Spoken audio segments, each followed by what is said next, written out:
Vamos ouvir nesse instante a pregação da palavra do Senhor.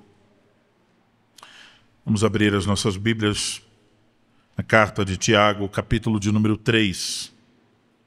Faremos a leitura do versículo 1 ao versículo 8 e depois o texto da pregação, versículo 9 a 12.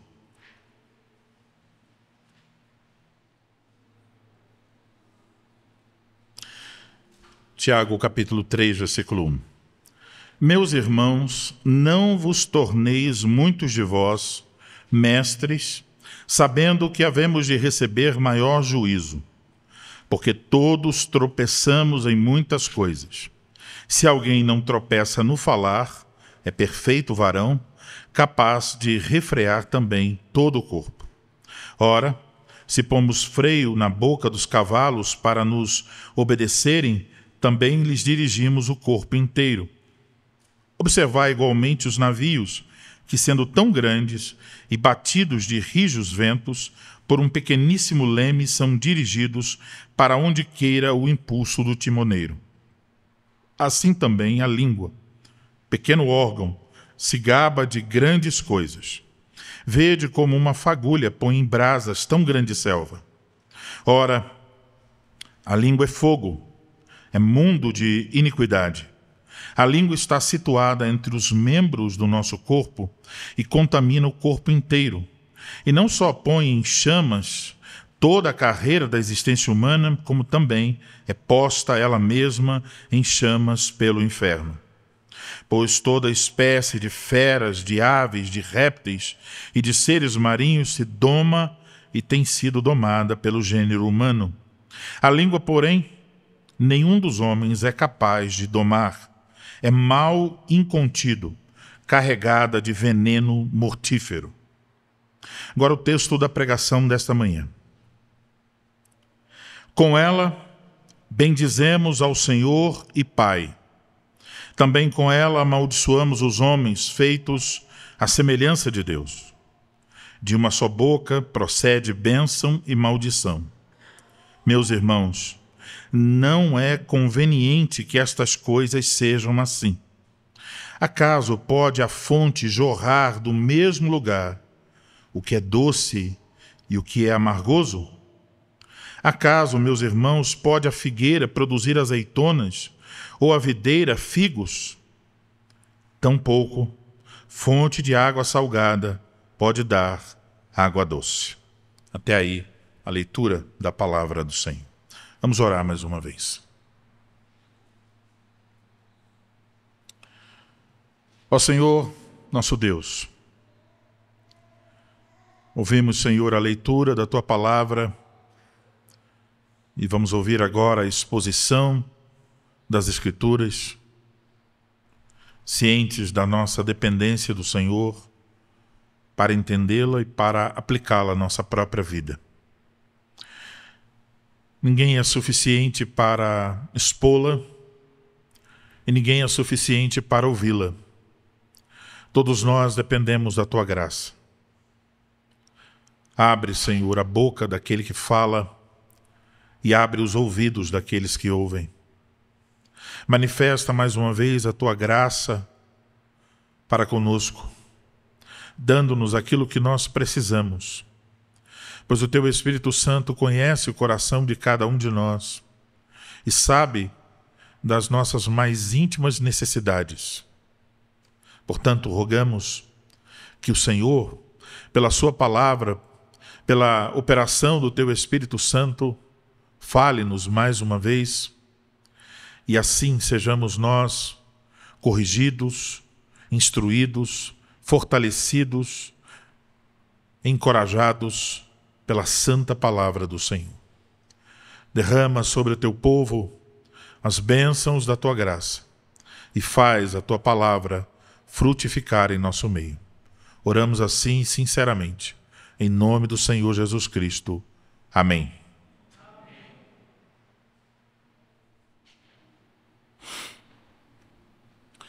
Amados irmãos em nosso Senhor Jesus Cristo, à medida em que nós estamos seguindo pelo terceiro capítulo da carta de Tiago, a nossa atenção tem sido dirigida ao modo como nós usamos nossa língua.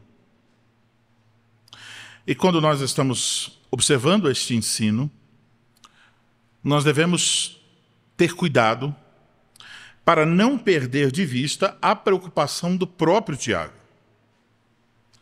Tiago não está aqui oferecendo regras moralistas para os seus leitores. O que Tiago deseja mostrar é que a fé, através da qual nós abraçamos a Cristo e todos os seus benefícios, essa fé para a salvação é uma fé sempre frutífera. Esse é o assunto dele. De tal modo que a conclusão lógica que Tiago quer nos conduzir é: se existe a ausência dos frutos, é provável que exista a ausência da verdadeira fé. Colocando de outra forma, quando nós somos salvos em Cristo, acontece de fato uma mudança. É isso que nós confessamos quando falamos sobre a regeneração. Passamos a produzir frutos que antes nós não produzíamos. E um ponto importante dessa mudança, Tiago está nos dizendo, é que quando Deus muda a nossa vida, muda também a nossa forma de falar. Por isso, nos versículos anteriores do capítulo 3, Tiago usou diversas imagens, ele procurou mostrar, então, aos seus leitores, em suma, do versículo 1 a 8, o poder destrutivo da língua. E ao dizer que a língua é mundo de iniquidade, Tiago mostrou que dentre todos os membros do nosso corpo, a língua, com mais clareza, de forma mais evidente, revela a corrupção do nosso coração. Pense sobre isso. De todos os membros do nosso corpo, o que mais deixa claro a corrupção do coração humano é a língua, a forma como nós falamos. E é por isso então que Tiago diz: a língua é fogo, é mal que não se pode conter. Portanto, de todos os membros do nosso corpo, existe um membro que está dizendo assim claramente: você precisa da graça de Deus. Você precisa da salvação em Cristo Jesus. Não há esperança para a sua vida. Não há esperança para a sua língua, para o seu coração, se você não tiver experimentado o poder transformador da graça de Deus. O mal que reside em nossa língua só pode ser vencido e controlado pelo poder da graça de Deus revelada em Cristo Jesus. Hoje, chegamos à parte final desta passagem, versículos 9 a 12, onde Tiago, então, continua a desenvolver este assunto. Ele continua a apontar para os males e os perigos da língua. Ele continua tratando sobre isso. Nos versículos anteriores, ele falou do poder destrutivo da língua, poder incontrolável da língua, mas agora ele se volta para um outro problema, a duplicidade da língua. E até poderíamos acrescentar, dentro da ideia de duplicidade, a sutileza desse mal. E é por isso, então, irmãos, que eu vos anuncio a palavra de Deus nesta manhã sob o seguinte tema: a duplicidade no falar revela a inconsistência no coração. A duplicidade no falar revela a inconsistência no coração. Olhe para o versículo de número 9. Veja, então, que para exemplificar a duplicidade, Tiago, então, menciona dois usos da língua, bem claros no versículo 9. Ele diz que com a língua nós bendizemos a Deus, isso é um uso, e com ela nós amaldiçoamos os homens, isso é outro uso. Então, o que temos aqui basicamente é: qual é o melhor uso da língua? Bendizemos a Deus. Qual é o pior uso possível da língua? Amaldiçoamos os homens. Então, em primeiro lugar, ele diz que com a língua nós bendizemos ao nosso Senhor e Pai. Isso é uma referência a uma só pessoa, a Deus, nosso Pai Celestial. Ele diz então que nós, com a nossa língua, bendizemos a Deus. Isto é, nós louvamos a Deus. Nós reconhecemos que Deus é bendito, que Ele é digno de ser adorado, de ser glorificado. Esse é o tipo de uso da língua que nós fazemos durante a semana. Quando você acorda e diz, ó Senhor, obrigado por mais um dia, você está bendizendo a Deus. Quando você toma o seu café da manhã e diz, ó Senhor, obrigado porque hoje tem queijo no meu pão, você está bendizendo o Senhor. Então, no decorrer do dia, você diz coisas que glorificam a Deus, que bendizem ao Senhor. Você ora, talvez você até cante, você está bendizendo ao Senhor. Mas existe um dia da semana, um dia especial, em que Deus diz, pare tudo. E agora você realmente tem que pensar em me bendizer. É o dia do Senhor. E nesse dia, então, o povo de Deus se reúne para o culto a Deus. Respondemos à santa convocação. E a convocação é para entrar em suas portas com hinos de louvor, com ações de graças. De fato, no dia do Senhor, temos muitas oportunidades para bendizer ao Senhor. Bendizemos quando cantamos os hinos e salmos, bendizemos quando dizemos o amém, quando fazemos nossa confissão de dependência e confiança, quando confessamos a nossa fé, usando um dos credos apostólicos, e por muitas outras maneiras, no dia do Senhor, nós o bendizemos. Mas o problema é que a mesma língua que bendiz o Senhor durante a semana, que bendiz o Senhor no dia do Senhor, essa mesma língua é tentada a fazer o oposto disso. Ela é capaz de beijar o céu, mas depois, imediatamente, ela está lambendo o inferno. Percebem? Quão triste e feio e lamentável. A mesma língua amaldiçoa os homens. É claro que no contexto mais amplo de Tiago, ele tem em mente todos os pecados da língua, no capítulo 3. Mas quando ele fala de amaldiçoa, ele está pensando mesmo naquilo que é pior. Um uso da língua em que nós costumamos fazer quando estamos com raiva, quando estamos com ira, amargura, animosidade em nosso coração. Pense sobre isso. Você está chateado, com muita raiva de alguém, e então a pessoa lhe fez um mal, trouxe um prejuízo, deu uma fechada em você no trânsito, brigou com você, ofendeu você. Talvez você ficou até com raiva do seu pai, da sua mãe, ou ficou com raiva do seu esposo, da sua esposa. Você está com raiva e ira em seu coração. Não há um revólver, um fuzil, e você não ousaria ir até a cozinha, pegar uma faca. Mas tem um instrumento terrível de perversidade e de vingança à sua disposição. Não é preciso tirá-lo do coldre, nem da bainha. Está sempre pronto para uso. Você, então, de alguma forma, amaldiçoa a pessoa contra quem você está irado. Você desfaz votos de vingança, que tal coisa lhe aconteça,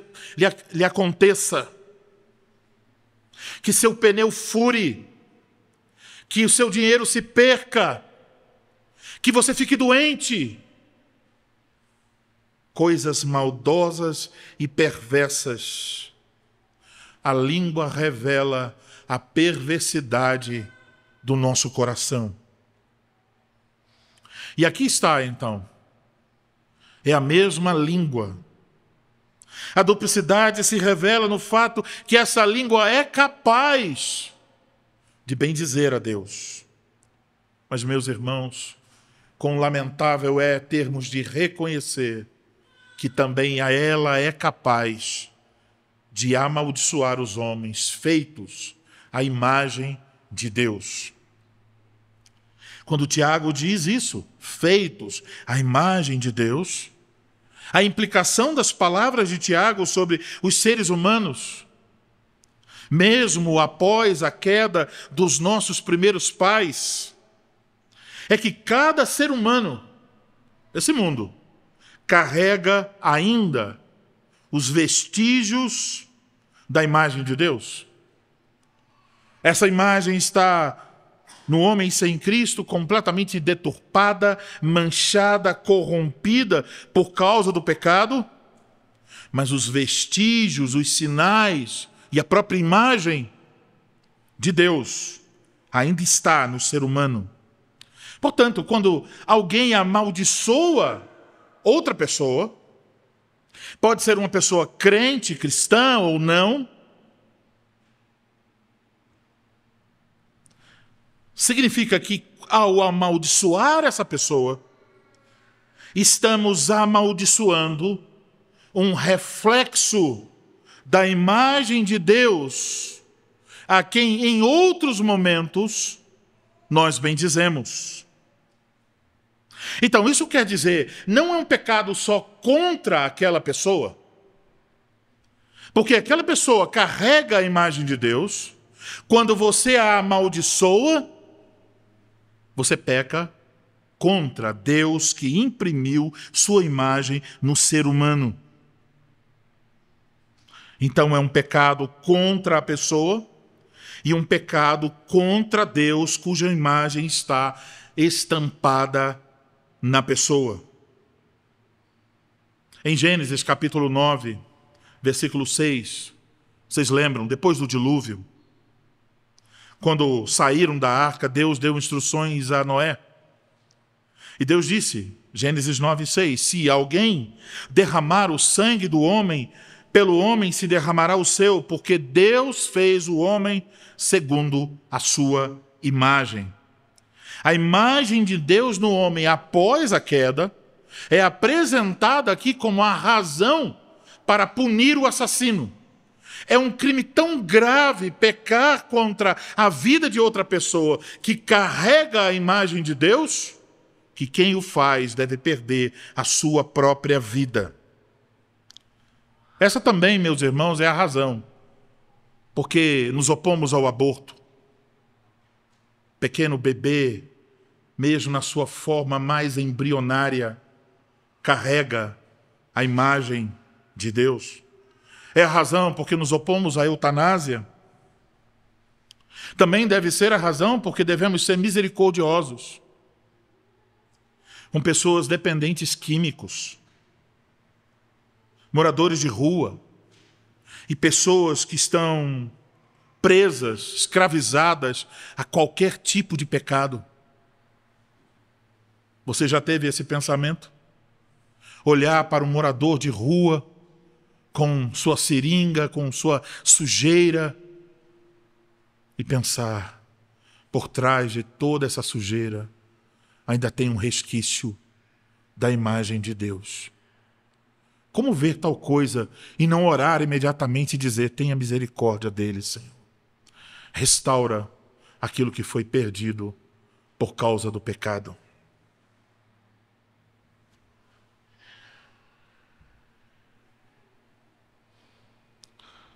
Apesar do pecado, essas pessoas carregam, em alguma medida, a imagem de Deus. E aqui, Tiago está chamando a nossa atenção para uma situação particular.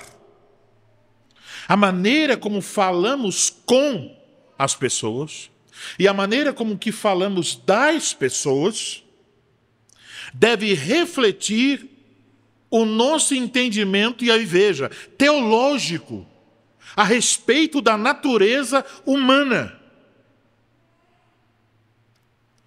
Você passa pela escola dominical e alguém diz: o homem foi criado à imagem de Deus. Você chega numa igreja reformada, faz a catequese e alguém lhe diz: o homem foi criado à imagem de Deus. Então você sabe. Não é por ignorância. Mas Tiago está dizendo: pegue essa sua compreensão teológica a respeito da natureza humana e aplique em sua ética, na forma como você falará com e a respeito de. Esta pessoa aí carrega a imagem de Deus.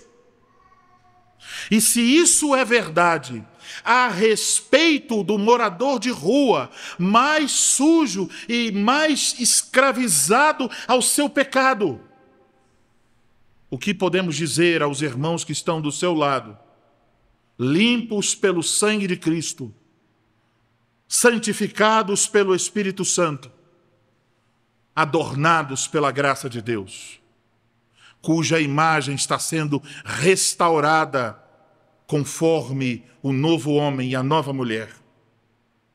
Portanto, é inconsistente, diz Tiago, com a nossa fé amaldiçoar pessoas. Quando isso acontece, há uma contradição. Por assim dizer, as engrenagens espirituais não estão funcionando bem. Imagine você encontrar os ponteiros do relógio, um girando para a direita e o outro girando para a esquerda. Você diria imediatamente: tem uma coisa errada aí. Somos capazes de ver coisas erradas em muitos lugares. Mas aqui está uma coisa errada que às vezes não vemos. A inconsistência na nossa maneira de falar. A inconsistência com aquilo que nós confessamos ter em Cristo Jesus. Por isso o versículo 10, dirigindo-se então às pessoas salvas por Cristo, chamando-as de meus irmãos, Tiago diz: meus irmãos, não pode ser assim. Não pode. Amados irmãos, nessa manhã, a mesma advertência, essa advertência, vem até nós. Por meio desse texto, o Espírito Santo nos ensina que em Cristo Jesus não pode haver esse tipo de duplicidade em nosso falar. Cristo nos redimiu. Ele redimiu o nosso falar, para que nós fôssemos habilitados para louvar a Deus, para bendizer o Senhor e para edificar os homens.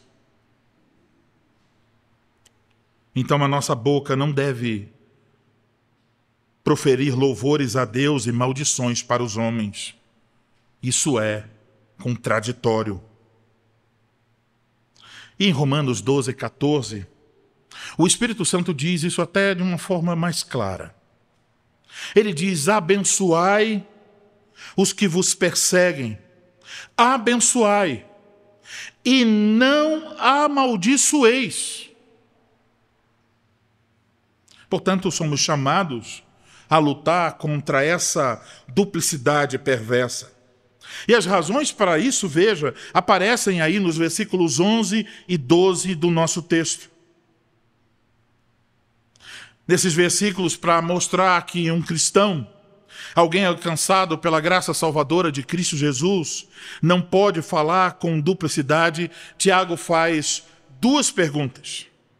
Essas perguntas, elas são formuladas de uma maneira que espera-se que a resposta seja não, uma resposta negativa. E nessas perguntas, mais uma vez, Tiago está usando bem, por assim dizer, a sua veia poética. Ele está usando imagens, figuras, para falar essas realidades. Ele fala da imagem de duas fontes. E ele fala a imagem de figueiras, videiras. Então, a primeira imagem é de uma fonte de água. Então, pense assim. Você pode ir até um lugar, imagine você está nos tempos bíblicos, no deserto, e então você encontra um pequeno riacho, e você está com sede. E você vai até esse riacho, e você prova dessa água. E você percebe, a água está amargosa. Não dá para tomar. Você pode ir 10 metros para lá, ou 10 metros para lá, e você vai descobrir. Lá está amargosa. Lá também está. E por quê? Porque é um problema na fonte. A fonte amargosa gerará água amargosa. Mas não é que você, então, puxou com a mão direita a água e com a esquerda a água, prova com a direita e diz, doce, prova com a esquerda e diz, amarga. Se você fizer isso, estará amarga na direita e na esquerda. Continua sendo a mesma fonte. E o mesmo pode ser dito sobre a fonte de água doce. Não é possível que a mesma fonte, ao mesmo tempo, produza água doce e água amarga.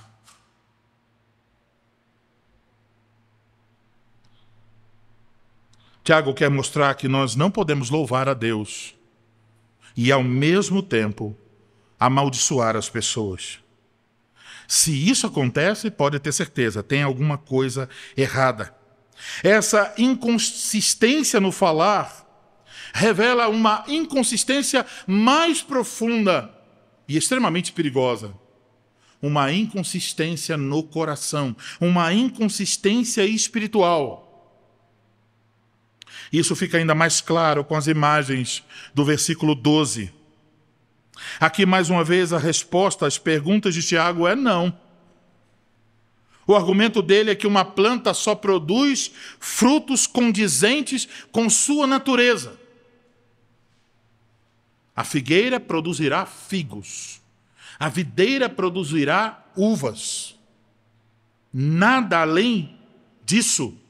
Produz conforme a natureza. A figueira não produzirá azeitonas. Da mesma forma, a fonte de água salgada não pode dar água doce. O que Tiago quer mostrar por meio dessas imagens é que a língua é, meus irmãos, um indicador do estado do coração de uma pessoa. Se você vai até uma árvore, você pode ser até uma pessoa ignorante a respeito de botânica, agricultura e todas as questões ligadas às árvores. Mas, se você chegou na árvore e viu um monte de maçãs no chão, e você olhou para cima da árvore e tem um monte de maçãs penduradas, você não ousará dizer que é uma mangueira. Os frutos nunca negarão a natureza da árvore. Não é possível a mangueira produzir maçãs. Esse é o argumento irrefutável. E não é meramente o argumento de Tiago, é o argumento do Espírito Santo, para convencer-nos, para mostrar-nos a inconsistência desse tipo de coisa. E esse ensino aqui exposto por essas imagens, ele vem do ensino do Senhor Jesus Cristo. Mateus capítulo 7, versículo 15, se você quiser acompanhar em sua Bíblia, Mateus 7, versículo 15 até o 20, não é sobre a língua, mas o princípio está aqui estabelecido. Acautelai-vos dos falsos mestres, que se vos apresentam disfarçados em ovelhas, mas por dentro são lobos roubadores. Pelos seus frutos os conhecereis. Colhem-se, porventura, uvas dos espinheiros, ou figos dos abrolhos? Assim toda árvore boa produz bons frutos, porém a árvore má produz frutos maus. Não pode a árvore boa produzir frutos maus, nem a árvore má produzir frutos bons. Toda árvore que não produz bom fruto é cortada e lançada ao fogo. Assim, pois, pelos seus frutos os conhecereis. O contexto fala como os falsos profetas podem ser reconhecidos pelos seus frutos. Mas o princípio é o mesmo. O fruto revela quem a pessoa é. Se os frutos são ruins, a árvore é ruim. Agora, em outra parte, Jesus diz outra coisa que está ainda mais em conexão com o que ouvimos aqui. Em Lucas 6:45, o Senhor Jesus Cristo disse: o homem bom, do bom tesouro do coração, tira o bem. E o homem mau, do mau tesouro, tira o mal. Porque a boca fala do que está cheio o coração. Tiago está aplicando o ensino de Jesus a seus leitores. Ele está dizendo: irmãos, vocês foram salvos por Cristo Jesus. Seus pecados foram perdoados. O coração de vocês foi transformado. Portanto, falem de modo adequado à condição que vocês têm em Cristo Jesus. Agora, ouvindo isso, talvez pudéssemos dizer: rapaz, será que Tiago está esperando que nós sejamos perfeitos? Não. Ele sabe que isso não é possível. Ele disse no versículo 2, todos tropeçamos no falar. Não há perfeição. Mas o que Tiago quer mostrar aqui é que nosso falar deve ser consistente com a mudança realizada em Cristo. Não deve haver duplicidade no falar. Então, a implicação é que devemos falar cada vez mais de forma construtiva e lutar contra aquele modo de falar que é destrutivo. Uma vez que a boca fala do que está cheio o coração, a evidência de que o coração foi transformado é uma mudança na forma de falar. Então devemos nos perguntar nessa manhã, meus amados irmãos, se usamos as metáforas para isso: que tipo de água sai da minha fonte? Doce ou amarga? Que tipo de frutos estou produzindo? E o que isso revela sobre mim mesmo como uma árvore? Eu sou uma árvore plantada pelo Senhor? O que a minha maneira de falar revela sobre o estado do meu coração?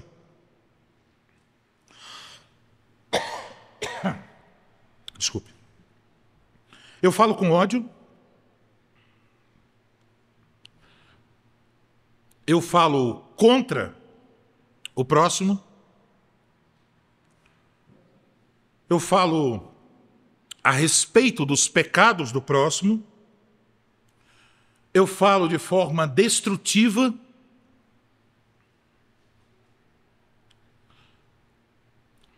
Eu tenho coragem de falar com o próximo sobre os pecados dele? Ou eu só falo pelas costas? Aqui, a cortina se abre e a falsa religião é desmascarada. Porque mesmo sem um coração transformado, a pessoa consegue controlar as roupas que veste, a bebida que bebe, e pode até aprender um certo tipo de comportamento. Pode frequentar uma igreja, inclusive uma igreja reformada. Pode se tornar um estudante da Bíblia e da teologia. Mas sendo a língua o que ela é, um mal incontrolável, um poder destrutivo, cujo veneno tem origem no coração e nas chamas do inferno, ela só pode ser controlada quando a graça de Deus muda o coração. Portanto, se você não é uma pessoa salva em Cristo Jesus, eu diria, primeira coisa que você precisa, um coração novo. E não há nada que você possa fazer a esse respeito, a não ser dizer: Senhor, tenha misericórdia de mim e dê a mim, miserável pecador, um coração novo. Mas se você é salvo, você sabe que se seu falar tem duplicidade, a Escritura está dizendo que há um problema em você. Há um tipo de incoerência, de inconsistência. E, meus irmãos, todos nós, temos a tendência de amenizar os pecados da língua. Porque eles são tão frequentes. Eles parecem tão inocentes às vezes. Nós temos a tendência de amenizá-los. Mas aqui o Espírito Santo está dizendo nada disso. Ele nos coloca num caminho inverso. Ele diz: não diminua o peso disso. Se somos salvos, quando pecamos em nosso falar, uma contradição se evidencia. Uma inconsistência aparece. E nenhum de nós deve tolerar, aceitar essa inconsistência em sua própria vida. O remédio para esse problema é a santificação. Então você precisa lutar e usar os meios apropriados para que haja mais consistência no seu falar. Se você é uma pessoa alcançada pela graça de Deus, as suas palavras devem obrigatoriamente transmitir graça a quem lhe ouve. Então, onde você vai aplicar o remédio?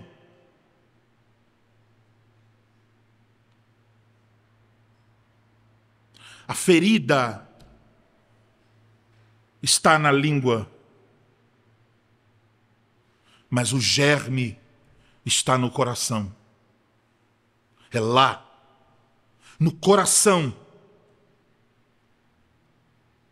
Você precisa cuidar do estado do seu coração. Se você fala demais, se você fala a respeito dos outros sem falar com os outros, se você fala agressivamente, desrespeitosamente, se você mente, se você amaldiçoa, quaisquer que sejam os pecados, desde a fofoquinha mais inocente até a maldição mais terrível, tem chama do inferno suficiente aí. Tem perigo e veneno mortal. Você deve cuidar do estado do seu coração diante de Cristo. Você, percebendo esse pecado em sua vida, deve correr para o trono da graça de Cristo Jesus com verdadeiro arrependimento. E quando você for orar, não diga: Senhor, eu estou aqui com um pecadinho. Chame seus pecados pelos nomes que a Bíblia chama. Descreva-os com os termos que a Bíblia descreve. Humilhe seu coração diante do Senhor. Peça a Ele para matar o germe e purificar a língua. Quando você perceber duplicidade no seu falar, corra para o seu quarto e ore. Busque a graça de Cristo Jesus. Busque perdão. E peça para que o Espírito Santo haja em você de tal maneira que você esteja pronto de coração para, de uma forma intencional, ser mais vigilante e prudente no seu falar. De tal modo que progressivamente haja mais consistência entre aquilo que você tem em Cristo e a sua forma de falar. Meus irmãos, se Cristo é o Senhor da sua vida, se Cristo é o Senhor da sua vida, Ele também quer esse estandarte, esta bandeira, tremulando a bandeira do seu reino na sua forma de falar. Sua língua também deve se submeter a Cristo. Então, veja, aqui também se cumpre, e deve cumprir-se em você agora, porque em outros se cumprirá no futuro, mas nos santos redimidos deve cumprir-se agora. Que toda língua que todo joelho se dobre e toda língua confesse que Jesus Cristo é Senhor, para a glória de Deus. Amém.